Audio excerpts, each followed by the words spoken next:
Hello friends, welcome to channel corona life style. Friends எல்லாருமே எப்படி இருக்கீங்க? நீங்கள் அனைவருமே நல்லமுடன் இருக்கணும்னு நான் கடவுள்கிட்ட வேண்டிக்கிறேன். இன்னே விளாக் வந்து கார்டன் விளாக் தான் பார்க்க போகிறோம். சமையலுக்கு வாங்கின 3 உருளைக்கிழங்கும் ஒரு சின்ன வெங்காயமும் வந்து முளைச்சிருந்தது. அதை வந்து தொட்டியில் நடலான்னு சொல்லிவிட்டு அந்த ஒரு 2 தொட்டி வந்து நான் ரெடி பண்ணி வச்சுருக்கேன். இந்த தொட்டி வந்து பழைய தொட்டி தான். இதில் இருந்த மண்ணெல்லாம் வந்து கொட்டிட்டு, இது வந்து பெயிண்ட் வாலி, இதை ஃபுல்லாகவே கொட்டிட்டு இதை நல்லா க்ளீன் பண்ணி வச்சுருக்கேன். இன்னொரு தொட்டியில் வந்து பாதி மண் போட்டு கலந்து வச்சுருக்கேன். அதையும் வந்து மண் வந்து எப்பவுமே டைட்டாக இருக்கக்கூடாது, இல்லை விதைகள் போட்டாலும் செடி நட்டாலும். அதனால் வந்து அந்த மண்ணை நல்லா லூஸ் ஆக்கி மாடியில் கொஞ்சம் க்ளீன் பண்ணும்போது மண்ணெலாம் இருந்தது. அந்த மண்ணெல்லாம் எடுத்துகிட்டு வந்து மொத்தமாக கலந்து வந்து 2 தொட்டிலையும் போட்டுட்டு வந்து உருளைக்கிழங்கு வந்து எந்த சைடு முளைப்பு வந்திருக்குதோ அந்த சைடு வந்து மேலே இருக்க மாதிரி பார்த்து ஒரு தொட்டியில் வந்து 2 உருளைக்கிழங்கு நட்டுருக்கேன். இன்னும் அந்த பெயிண்ட் வாலியில் வந்து ஒரே ஒரு உருளைக்கிழங்கு மட்டும் நட்டுட்டு மண்ணை வந்து ஃபுல்லாக போடலை, அந்த கொஞ்சம் மேலோட்டமாக போட்டிருக்கேன்.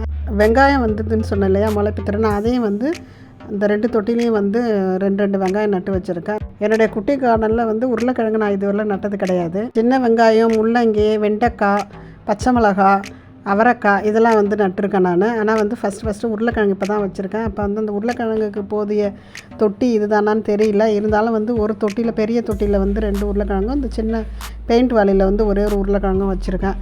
பார்ப்போம், ஃபஸ்ட்டு டைம் வந்து நமக்கு நல்லா செடி வந்து காய்கள் வருதான்னு பார்ப்போம். நெக்ஸ்ட் டைம் வைக்கும்போது கூட நம்ம வந்து வேறு ஒரு க்ரோ பேக் மாதிரி கூட நம்ம ரெடி பண்ணி வச்சுக்கலான்னு சொல்லிட்டு. அப்புறம் தோட்டத்துக்கு போகலான்னு சொல்லிட்டு தோட்டத்துக்கு போனால் வந்து இங்கெல்லாம் வந்து மழைங்க. ஒரு டெய்லியுமே ஈவினிங்கில் ஒரு 6 மணிக்கு 5:30க்கெலாம் வந்து மழை ஆரம்பிச்சது. நைட்டுக்குள்ளே நல்லா மழை பெய்யுது, இடி மின்னலும் நல்லா காற்றும் அடிக்குது. அதனால் வந்து தோட்டத்துக்கு சரியாக போகல. நான் போய் பார்த்தா வந்து அந்த பிரண்டைக்கொடி மேலே ஏற்றி விட்டுருந்ததில் வந்து நல்லா பாம்பு, பச்சை பாம்பு தொங்குற மாதிரி எல்லாம் வந்து கீழே தொங்கிட்டுருக்கு. சரின்னு சொல்லிவிட்டு அதை அப்படியே பார்த்துட்டு இதை வந்து மேலே கட்டலாமா, இல்லை வந்து நம்ம வந்து இதை வந்து அரெஸ்ட் பண்ணிக்கலாமா, ஏதாவது சட்னின்னு அரைச்சிக்கலாமான்னு தெரியல. அப்படி பார்த்துட்டு அப்படியே போனேன். தோட்டத்துக்கு போனால் வந்து செம்பருத்தி செடியெலாம் கொஞ்சம் நல்லாவே துளிர் இருந்தது. கொஞ்சம் நாளைக்கு முன்னாடி செடிகள்லாம் ஒடிச்சு போட்டிருந்தேன் இல்லையா, அப்போல்லாம் வந்து தோட்டத்துக்கு போகிறதுக்கு எனக்கு பிடிக்காது. இப்போ வந்து இந்த மழை சீசனும் ஆரம்பிச்சிச்சு இல்லையா, அதனால் வந்து இலைகள்லாம் நல்லா பச்சை பசேர்னு நிறைய துளிர்கள் வந்திருக்கு. செம்பருத்தி செடி பார்க்குறதுக்கு வந்து பழைய நிலமையில் இப்போ தான் என் குட்டி தோட்டமே இருக்குது. பார்க்கவே ரொம்ப மகிழ்ச்சியாக இருக்குது எனக்கு. பூக்களும் நிறைய மொட்டுக்களும் விட்டுருந்தது. இனிமேல் வர சீசன் வந்து நமக்கு வந்து மழை சீசனும் இருக்கும், அதுக்கப்புறம் வந்து குளிர் சீசனும் இருக்கும். இப்போ வந்து ஆகஸ்ட்லேருந்து கண்டிப்பாக வந்து ஜனவரி வரலுமே நமக்கு வந்து செடிகள்லாம் வைக்கிறதுக்கு சூப்பர் சீசன். பிப்ரவரி வரலுமே நம்ம புது செடிகள்லாம் வாங்கி வைக்கிறதுக்குரிய சீசன் தான் இது. இப்போ வாங்கி செடி வச்சோம்னா மழையில் வந்து சீக்கிரமாக வந்து வேர் பிடிச்சிக்கிட்டு நல்லாவே வளரும். அதனால் புது செடிகள் வாங்கி வைக்கலான்னு ஒரு ஐடியாலாம் இருக்கேன் நான். அதே போல் உரங்கள் வந்து செடிகளுக்கு வந்து நம்ம நீர் உரங்களாக வந்து நம்ம இந்த சீசனில் கொடுக்கக்கூடாது. ஏன்னா வந்து மழையும் பெய்யும் போது நம்ம கொடுக்குற உரங்கள் வந்து அதுக்கு செட் ஆகாது. நம்ம வந்து என்ன பண்ணலாம், பவுடர் ஃபார்மில் வந்து மேக்ஸிமம் செடிகளுக்கெல்லாம் நம்ம கொடுக்கலாம். 2 வாரத்துக்கு முன்னாடி ஒரு வீடியோஸ் ஒன்று கொடுத்துருப்பேன், சூப்பரான இயற்கை உரம்னு சொல்லிட்டு. அந்த வேப்பிலையும் அந்த மாவிலையும் வந்து நம்ம பவுடர் பண்ணி செடிகளுக்கு கொடுக்குறது, அந்த உரங்கள் கூட நம்ம இந்த சீசனில் நம்ம கொடுக்கலாம் கண்டிப்பாக செடிகளுக்கு. அதுக்கப்புறம் வந்து இந்த விதைகள்லாம் போட்டிருந்தேன் பாருங்கள், இந்த கொத்தமல்லி விதை, அப்புறம் பாவக்காய் விதையெல்லாம் வந்து நான் போட்டிருந்தேன் இல்லையா, அதெல்லாம் வந்து இந்த மழையில் நல்லா டக்குன்னு வளர்ந்துட்டுருக்குங்க. நல்லா வந்து முளைப்பு திறனை வந்துட்டுருக்கு பாருங்கள். கொத்தமல்லி விதை வந்து அதோடைய ஃபார்ம், அந்த ஸ்ட்ரக்சர் வந்திருக்கு பாருங்கள், அந்த இலை வந்திருக்கு. இது வந்து இந்த தொட்டியில் வந்து கீரை விதைகளும் இருக்குது பிள்ளைக்கு, அந்த கீரையும் வளர்ந்துருக்கு. எந்த தொட்டியில் போட்டனோ அந்த பாவக்காய் விதைகள் வந்து எல்லாமே சேர்ந்து வளர்ந்துருக்கு. வளர்ந்த பிறகு தான் தெரியும் பிள்ளைக்கு இது வந்து என்ன செடின்றது. அதனால் வந்து போட்ட விதைகள் எல்லாமே வளர்ந்து, கொத்தமல்லி விதைகளே வந்து ஒரு 4-5 தொட்டியில் நான் போட்டிருந்தேன். சரி, ஏதாவது ஒரு தொட்டிலனா வந்து ஃபஸ்ட்டு வளரட்டும் அப்படின்ட்டு. ஏன்னா வந்து கொத்தமல்லி விதையும் வந்து நான் இப்போ இதுவரையிலும் போட்டதில்லை. நான் டெய்லியுமே மழை பெய்யறனால வந்து இப்போ செடிகளுக்கு வந்து தண்ணி ஊற்ற வேண்டிய வேலை இல்லை. அது தொட்டியே பாருங்கள் நல்லா சதன்னு இருக்குது. அதுக்கப்புறம் வந்து போட்ட விதைகள் வந்து மண்ணிலேருந்து வெளியில் வந்துருச்சு. இனிமேல் வந்து இதை செடியாக உருவாக்குறது வந்து நம்மளுடைய வேலை தான். இது வந்து மழை தண்ணி நேராக படுற இடத்துல வச்சோம்னா வந்து கண்டிப்பாக செடிகள் வந்து வீணாக போயிடும். அதனால் அதை எடுத்து வந்து சைடில் ஓரமாக மழை தண்ணி படாத இடமா பார்த்து சைடில் வச்சுட்டேன். இந்த உருளைக்கிழங்கு, வெங்காயம்லாம் நட்ட தொட்டியெல்லாம் எடுத்து சைடில் வச்சுட்டேன்.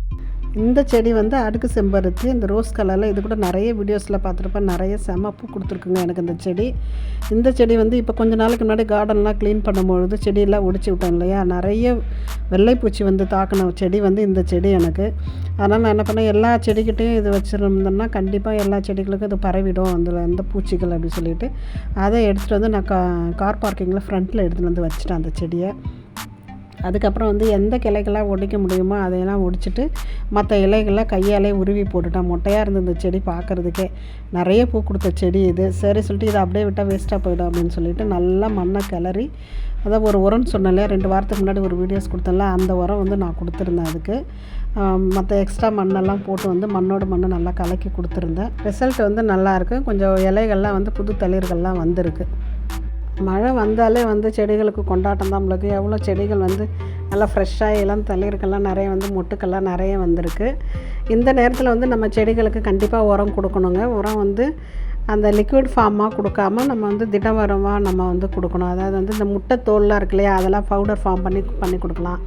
அதுக்கப்புறம் இந்த காய்கறிகள் தோல் இருக்கு இல்லையா, அதை வந்து நம்ம தண்ணியில் ஊற வச்சு கொடுப்போம். அப்படி கொடுக்காம அந்த காய்கறி தோலே நல்லா வெயிலில் காய வச்சு அதை நல்லா மிக்சியில் போட்டு பவுடர் பண்ணி அப்படியே நம்ம வேறு பகுதிகளுக்கு கொடுக்கலாம். வாழைப்பழத்தோல், வெங்காயத்தோல், பூண்டு தோல் இது எல்லாமே நம்ம பவுடர் ஆக்கி செடிகளுக்கு கொடுக்கலாம். என்னுடைய வீடியோஸ் பார்த்து எனக்கு சப்போர்ட் பண்ண அனைவருக்குமே ரொம்ப ரொம்ப ரொம்ப நன்றிங்க. ஓகே ஃப்ரெண்ட்ஸ், இந்த விளாக் இதோட முடியுது. இந்த பதிவு உங்கள் எல்லாருக்குமே பிடிச்சிருக்கும்னு நினைக்கிறேன். பிடிச்சிருந்தால் நம்ம கொரோனா லைஃப் ஸ்டைல் சேனலை லைக் பண்ணுங்கள், ஷேர் பண்ணுங்கள், கமெண்ட் பண்ணுங்கள், சப்ஸ்கிரைப் பண்ணுங்கள். மீண்டும் ஒரு நல்ல பதிவோடு சந்திக்கிறேன். Bye friends.